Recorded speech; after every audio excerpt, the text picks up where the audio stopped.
All right, for this week's group meeting, I'd like to highlight a paper demonstrating advancements in applying single-cell sequencing towards whole organisms, and in this case, zebrafish embryos. Before I dive deeper into a couple highlights, I'd like to disclose that 1, I'm not an expert in embryology or single-cell sequencing technologies, and 2, I do not cover all of the exciting case examples in this close to 3-minute video.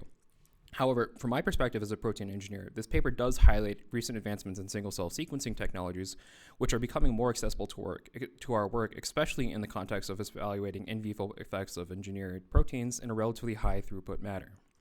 So several advancements in key technologies have made this project possible. To start, the maturation of CRISPR-Cas9 gene editing workflows has now made the process of selectively introducing indels relatively accessible and quick. In this example, the authors of the paper were able to readily generate 23 different mutants and evaluate these CRISPRs across several different time points with at least 8 embryos at each time point. A second important technology is computational and sample prep workflows that have made it possible to label and rank changes in cell types and gene expression across millions of individual cells in a single experiment, while also multiplexing multiple embryo samples in a single sequencing reaction with relatively cheap unmodified DNA oligos here, as shown here. Altogether, these technologies have made this project possible in creating a comprehensive single-cell atlas that expands over 19 time points with a total of nearly 1,200 embryos and 1.2 million cells. Furthermore, the Seascape dataset goes beyond the previously published datasets by incorporating genetic perturbations introduced by CRISPR-Cas9. So with the time I have left, I'd like to highlight 2 quick examples of how this method can be so valuable.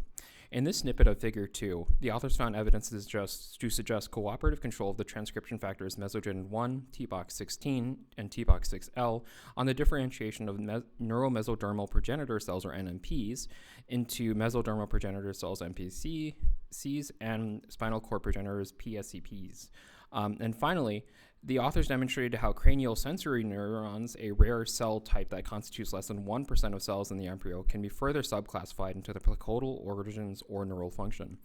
By pooling the data, the authors were able to cluster 30,000 cranial ganglia into epibranchial, trigeminal, statoacoustic, and lateral lines.